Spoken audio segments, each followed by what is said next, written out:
Hi, I'm Eric Friedman. I'm the Executive Director of the Mad River Valley Chamber of Commerce, and we're here today doing our next episode of the Mad River Valley Reality Program. We'd like to thank Waitsfield Champlain Valley Telecom for their support of this important programming.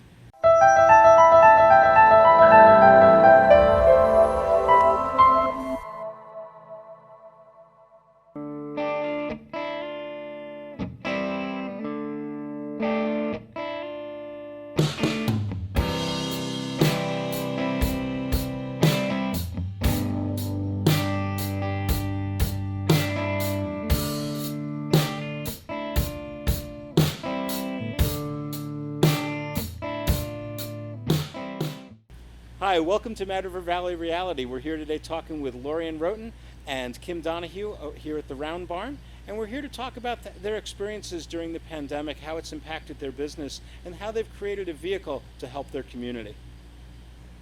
Before we get started, I'd like to give you a little bit of background on who you are and what you do. So tell me a little bit about yourselves. Lorien? I have been a Mad River Valley resident for the last 10 years or so. My partner and I owned a restaurant for 8 of those years. I've worked in hospitality, restaurants, hotels, for the entirety of my life, really. And Kim, tell us a little bit about your experience here. How did you end up here in Happy Valley?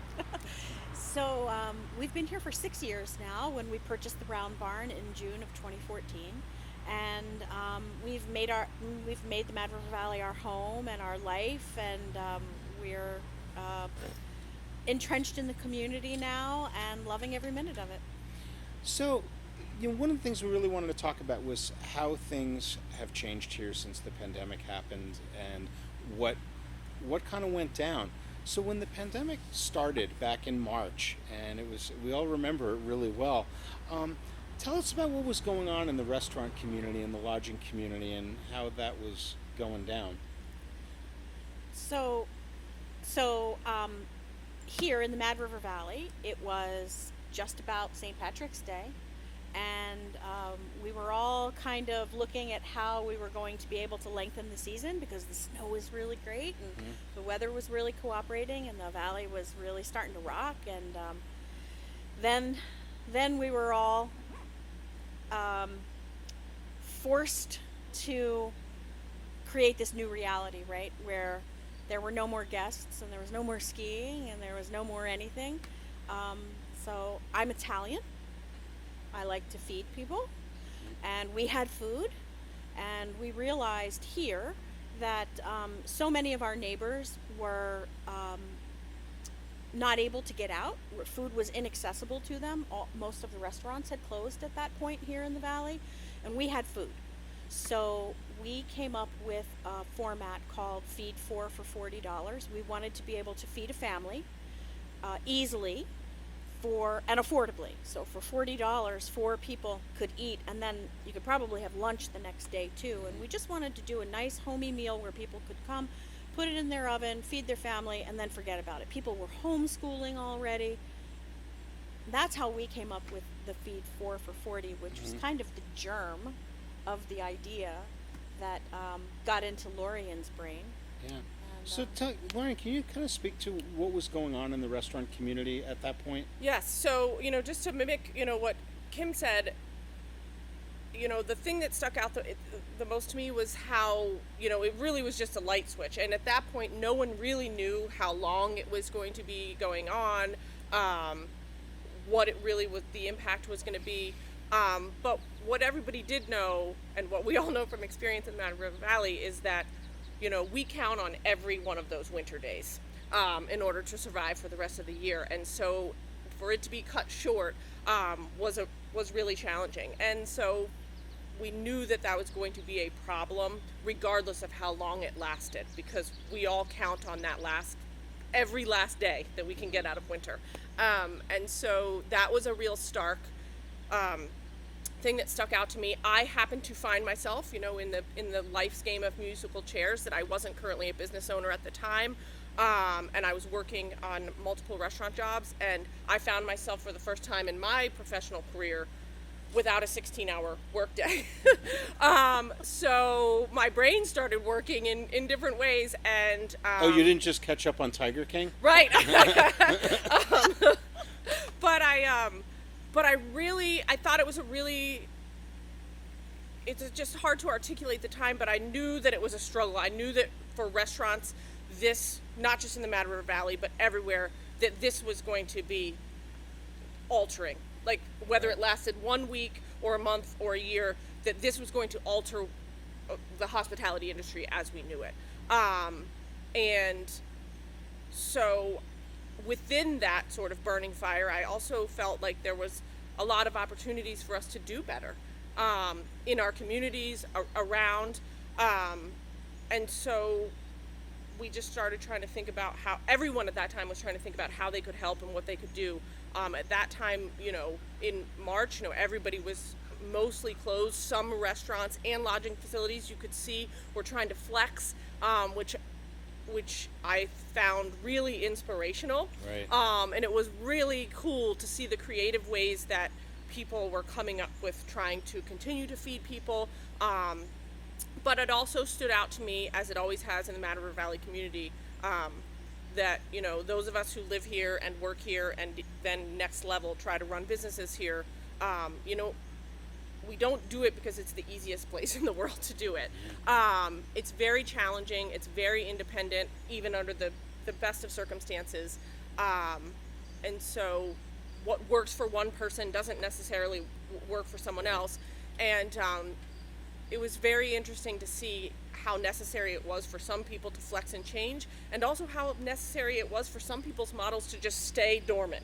But the thing that really struck me the most is that I feel like I understood pretty early on that this was going to be an altering thing, even though we had no understanding of the scope. And I knew that my industry, which I have been in my whole life and I'm very passionate about, was going to be completely altered by this. But at the same time, as terrifying as that is, I thought that there was maybe some opportunity for us to do better. And I think the Mad River Valley community has always kind of had feelings like that, and thought when in tough times. So that's where we were in March.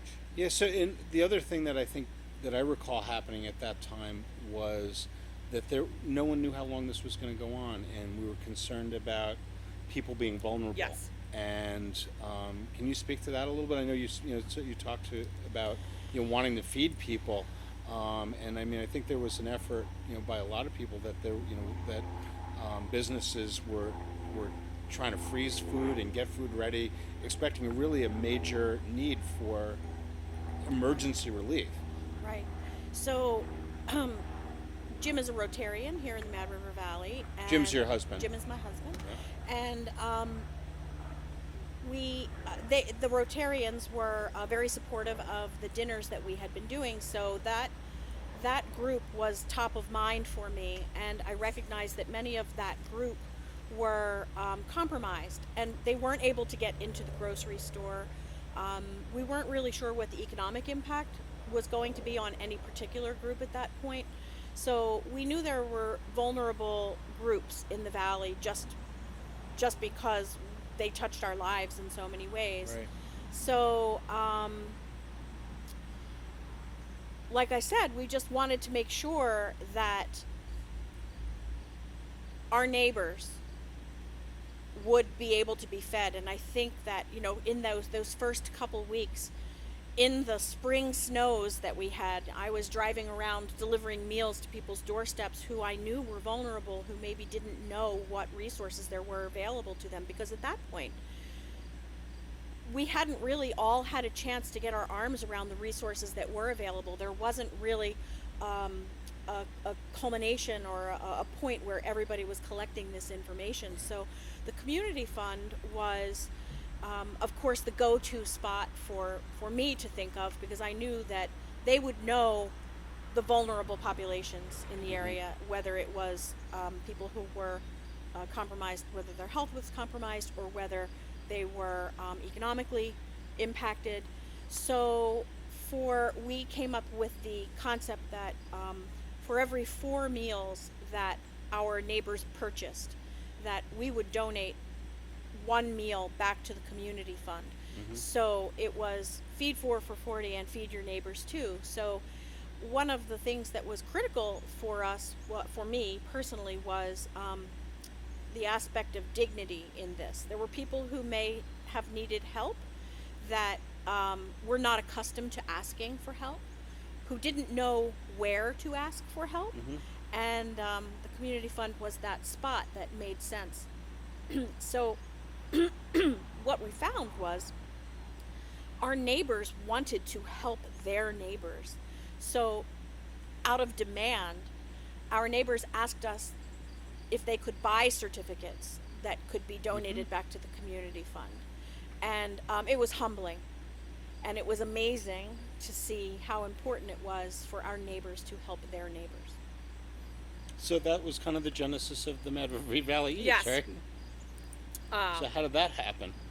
So there were, very quickly the Mad River Valley responded in multiple ways, and it was very clear that so many people wanted to do things, individuals and restaurants, and there was the emergency response team, and they ended up breaking up into different segments, and so I had been contacted through at the time, the Mad River Valley Emergency Response Team, I believe is what the name was, and about trying to get some of the restaurants together to see if they could freeze food or prepare some food that could be used if what we were expecting was this increase in food insecurity or demand on the food shelf and the Interfaith Council and the organizations that were already in place, but it is possible that they could see a surge that would exceed what they were able to do, and we wanted to be ready to support them. And we thought that the restaurants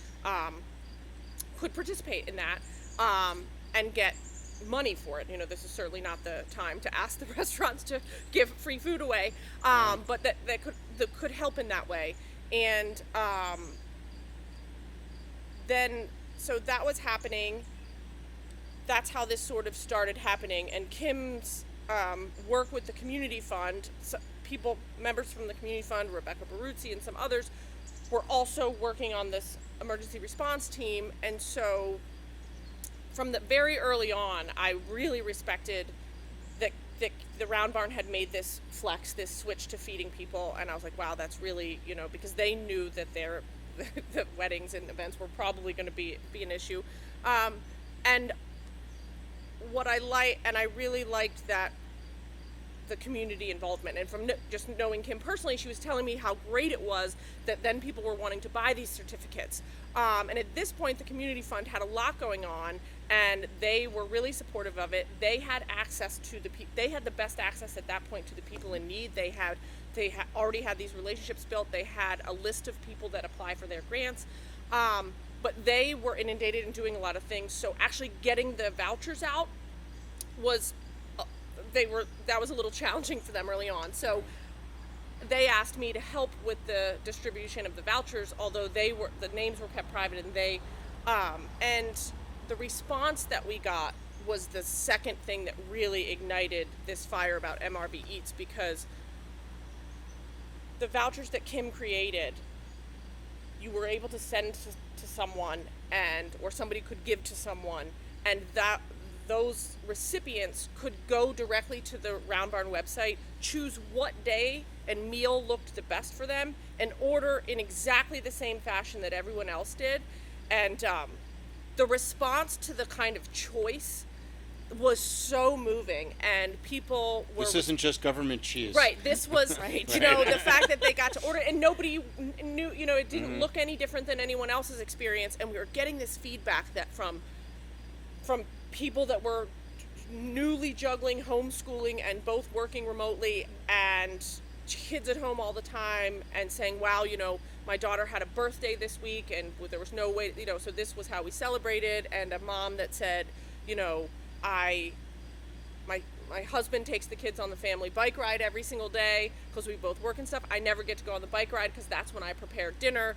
We did our Round Barn dinner and I went on the bike ride. And so that response about the dignity and the choice, and that it was more of a treat, something that just made them feel like life was normal, or it gave them a reason to celebrate, was really what the sort of genesis for this was. And so we started kind of thinking,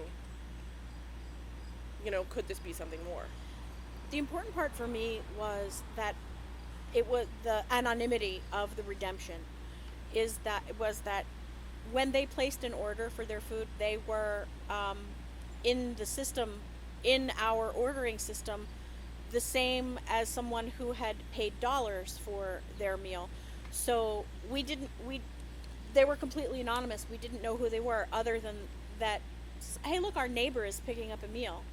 And between the choice and the invisibility of the need, it just seemed like such a dignified way to serve the community.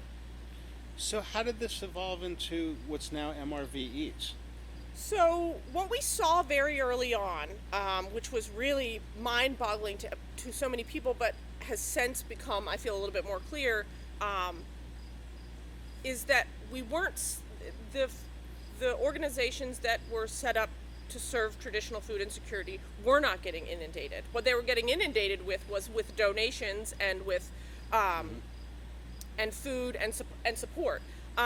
We also had a restaurant community who was reeling from their own demise, but also built into their DNA was, how do we feed people and what can we do?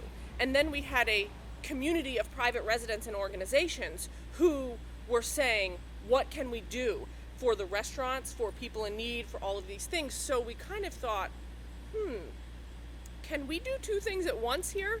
Can we get dollars to the restaurants and also feed people in a way that looks a little bit different than the way we've traditionally seen it? And in no way is it to replace it or does it take the place of, but as a supplemental way that actually engages the recipients in the community and gives them this choice and allows them, and at the same time, can we take the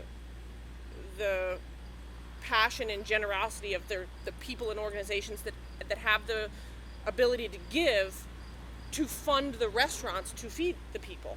And so that was, at the time it seemed so simple, but also so foreign at the same time. And we just kind of kept saying, why can't we?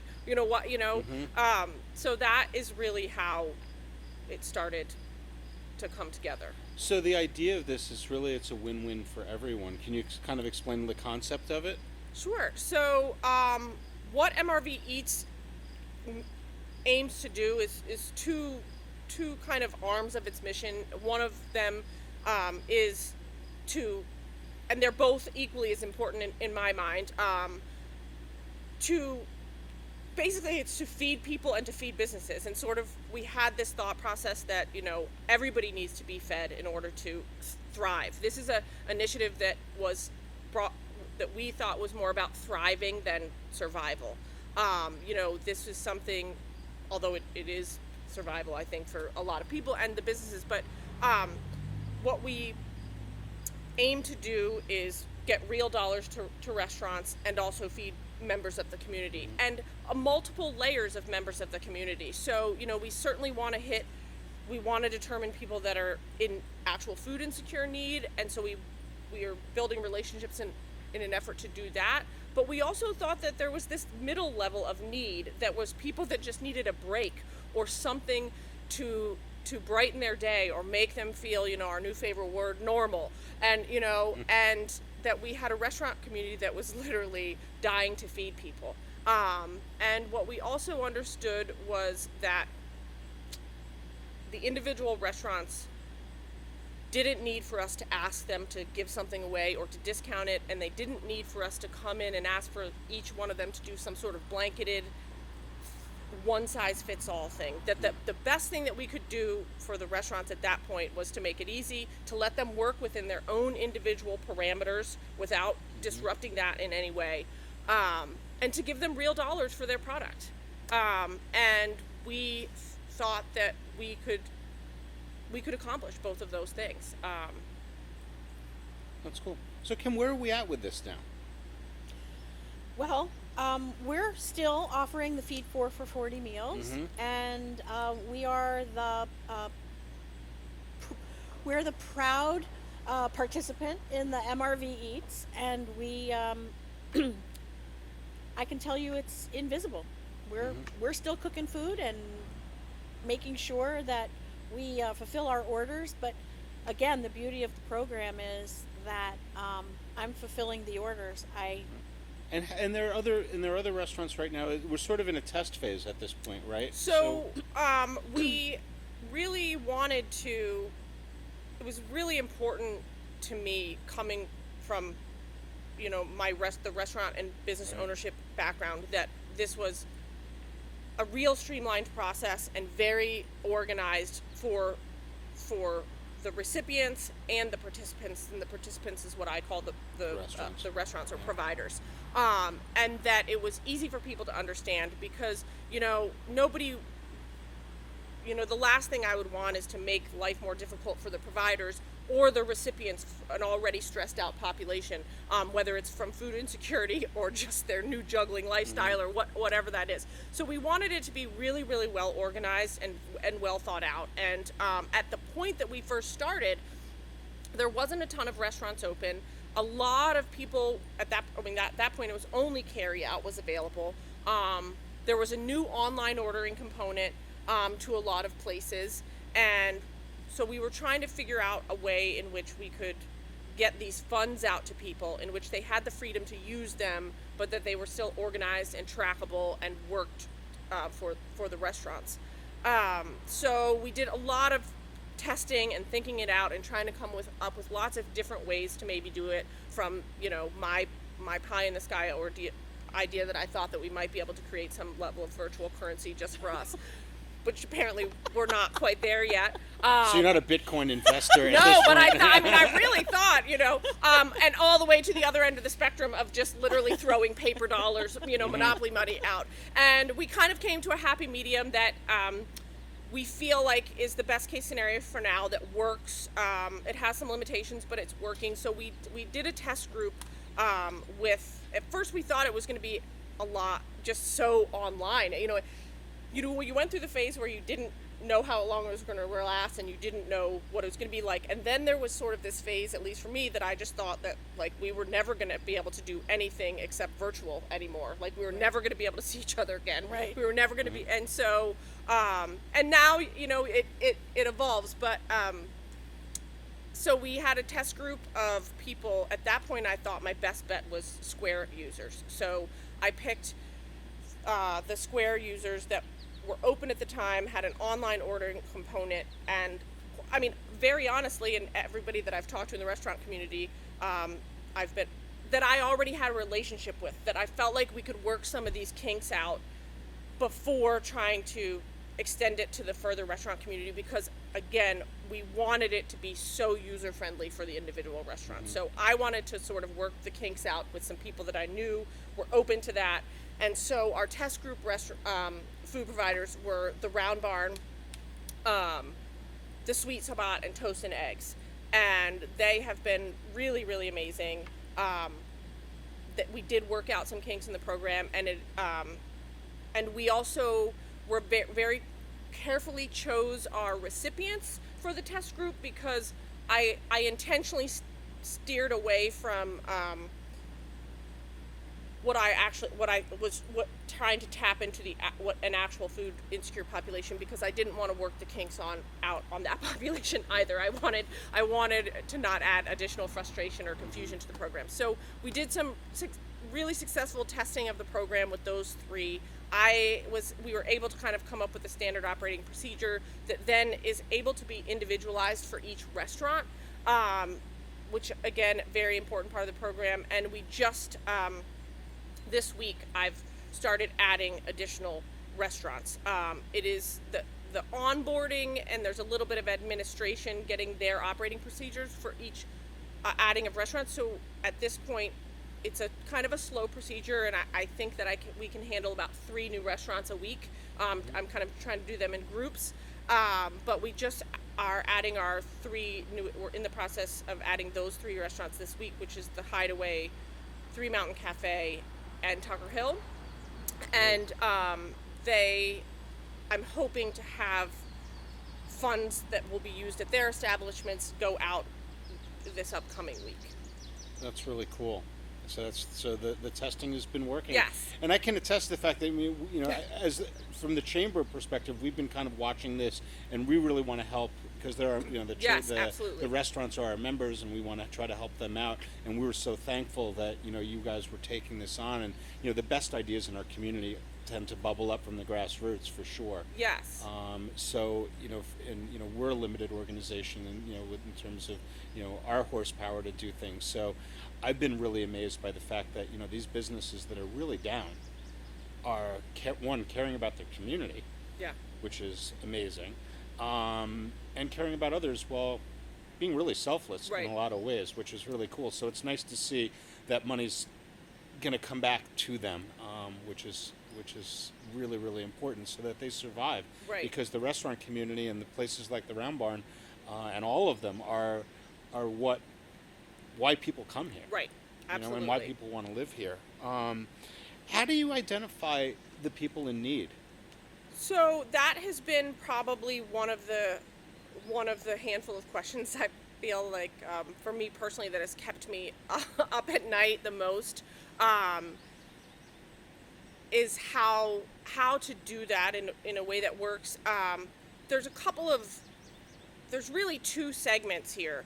We have people that are in need of food and have food insecurity, and it's a much more delicate situation with that, because privacy is privacy is very important in that case, and you have to be, there's just a lot more to think about. Then there's this other segment of the program that is kind of more just sort of treating and pep rallying, if you will, and involvement and gifting. And that is a little easier. We have people nominate people, we're able, we focus on teachers one week, or we're able to do different things. I will say that just this week, and I'm really, really excited about this, I was able to connect with Jess Tompkins, who's taken over at the food shelf, and with the summer school food program that is They're servicing doing such a lot of amazing work. families. And what I was able to do this week, which is a little bit grassroots, most of our coupon, which is the way in which we're able to distribute the funds at this point, is done virtually. And it can be used online, on the phone, or in person, but they get the information as a virtual card. It's the best way for us to be able to They get an distribute it at this email, point. or an email with the basically coupon code and the instructions. So it's a little bit different for this week. I printed out coupons for the Round Barn, the Sweet Spot, and Toast and Eggs, because again, they already know the program and have worked out the kinks, so we felt like they were ready for this phase 2 of it. And I gave those coupons to Jess at the food shelf, and she is giving them to people at the food shelf, and we don't have enough for everyone, but she's putting some in families' bags for the lunch program. So this is a way in which, that we're able to distribute them to what we're assuming is a slight a more intense food insecure need, in a form of a gift and a treat, without having any of those barriers. So I'm not involved with exactly who gets them, but there are 2 programs that are serving a little bit of that population. So that's our first attempt to really get our foot in the door of trying to do that. We also, the community fund, I'm sure we'll talk about them, who's been amazing.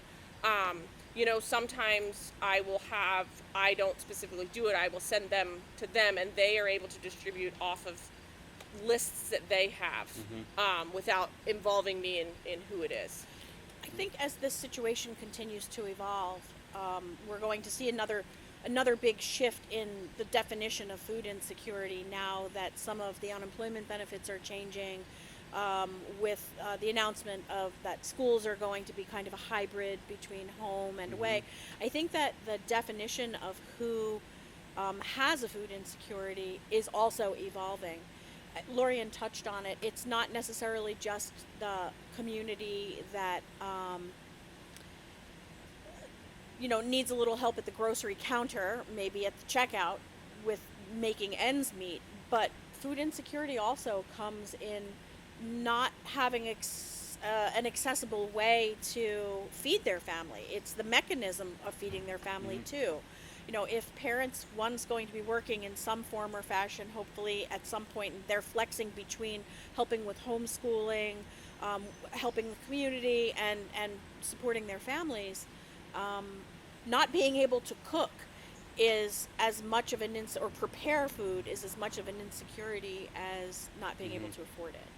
So I think we're going to see some changes. So I'm really impressed with the collaborations, that have come up again organically. I think, whether it be with Harwood or with the community fund. Can you speak to that a little bit? Is it about how? Well, I mean, my experience is that the Mad River Valley specifically really, really shines in times of challenge, and it's a fiercely independent community, both business and private sector, but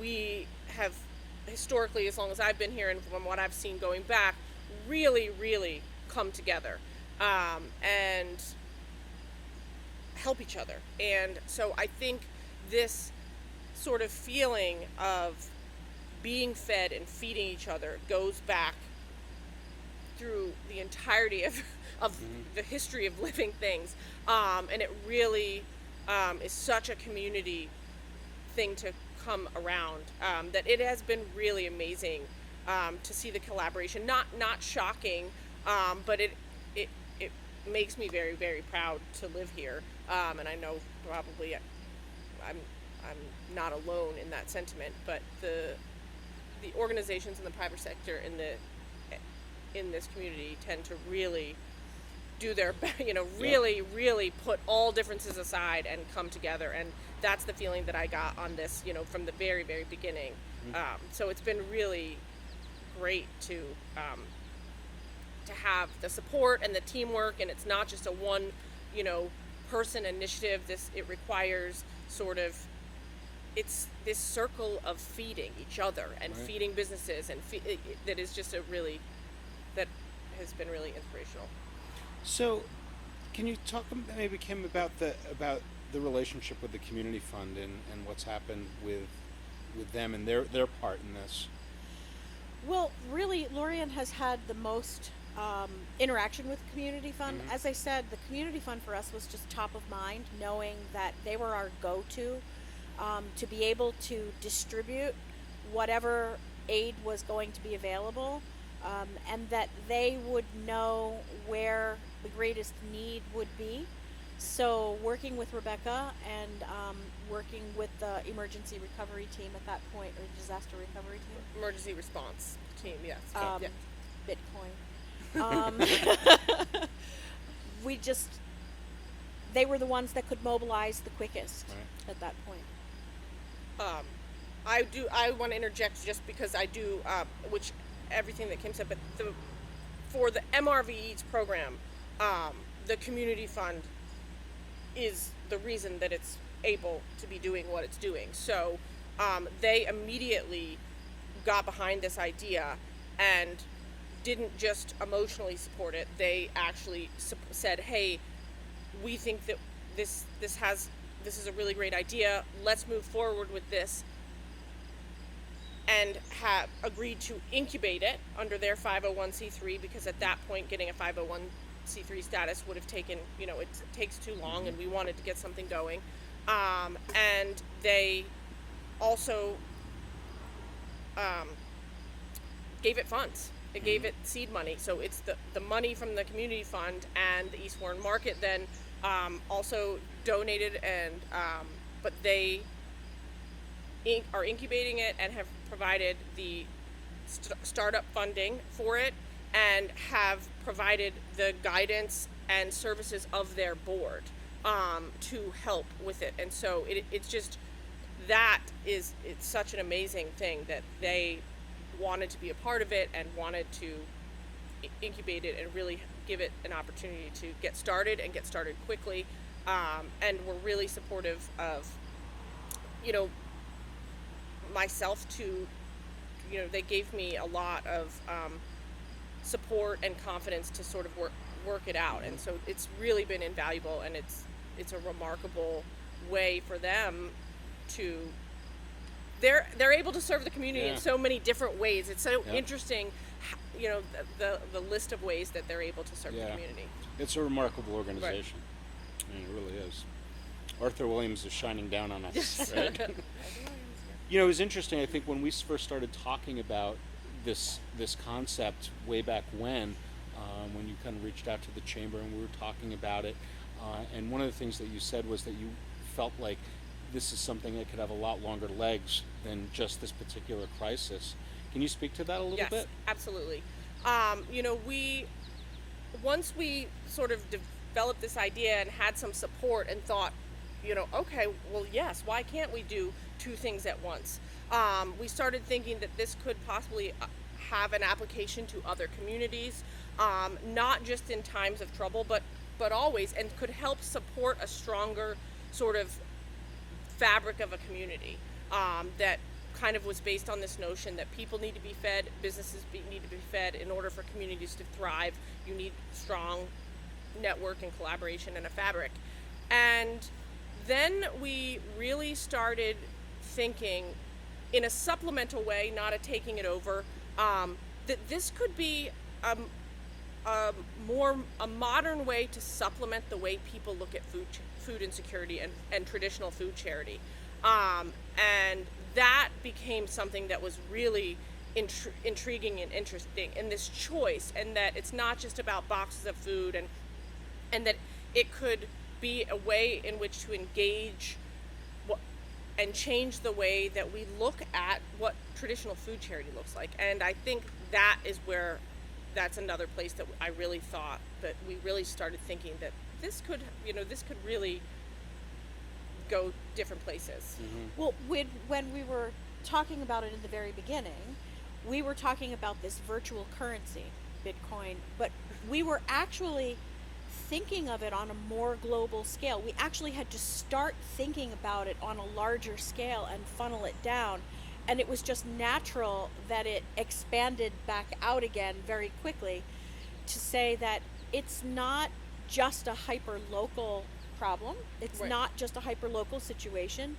And it's a nimble solution. Once Lorien got the format down, it became a very nimble solution that could just be applied quickly anywhere in a time of crisis, in a time of disaster. I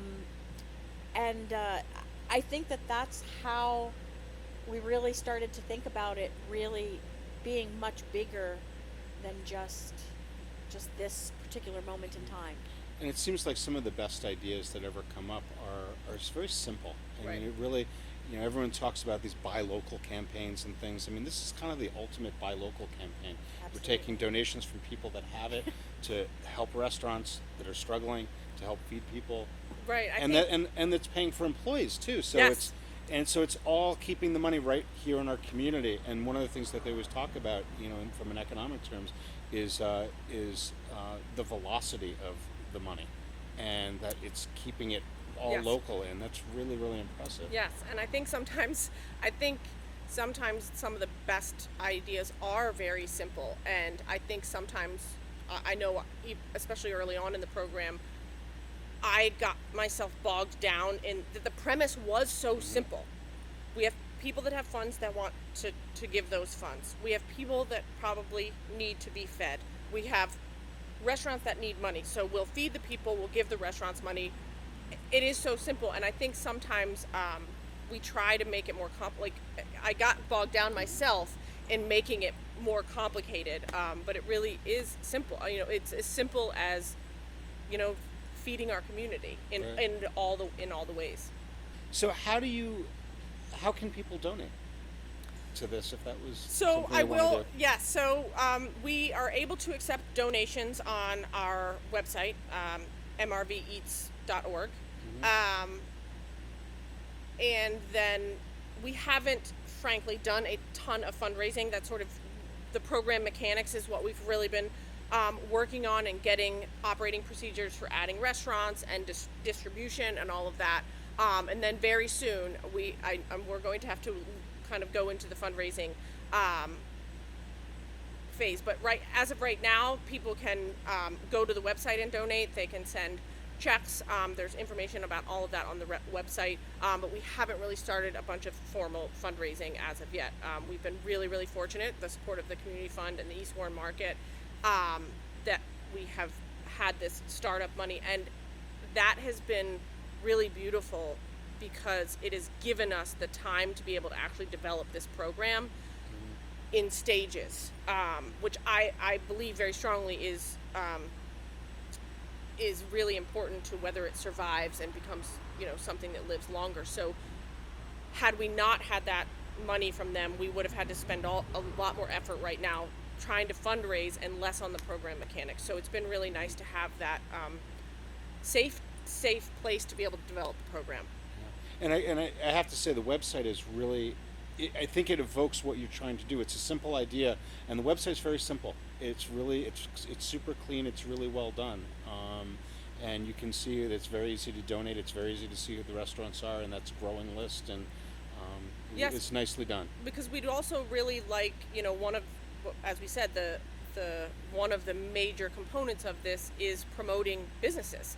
And so we would like to be, as the chamber is a great one as well, we would like to be another place in which we can help market these local businesses and help get more traction for them.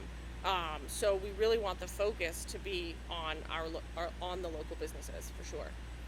I've been really impressed by what this is doing, and from the chamber perspective, you're helping our members, and we really appreciate what you guys are trying to do. I mean, and your members yourselves, so that's really a great thing. Can you speak to what the chamber has meant to you and your businesses and this effort? Absolutely. When I was a business owner in the Valley, it was always important to be a member of the chamber, and we were.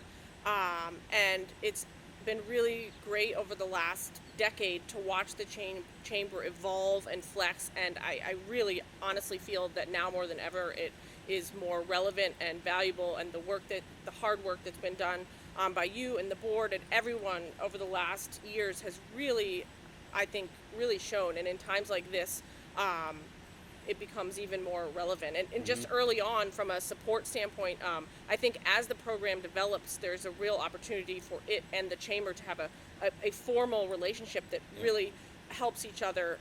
But in this interim time, you were one of the people that, I talked about we were trying to figure the virtual currency out, and have been a really great sounding board, and have been a real gateway to organized communication with the membership and the non-membership, because I know during this time that you have really worked hard to be really inclusive of basically the entire business community throughout this time. So that has been invaluable to us moving forward. And as of now, it's been a little bit just more of a supportive relationship that we've had, which has been really great. But I certainly see a formal something in the future that we are really looking forward to having. Yeah, that's great. I really appreciate our time here today. This has been really great. I appreciate everything that you guys are doing for our community, and we encourage people to go to mrveats.org and learn more about it. So thanks so much for joining us today. Thank you, Eric. Thank you, Eric.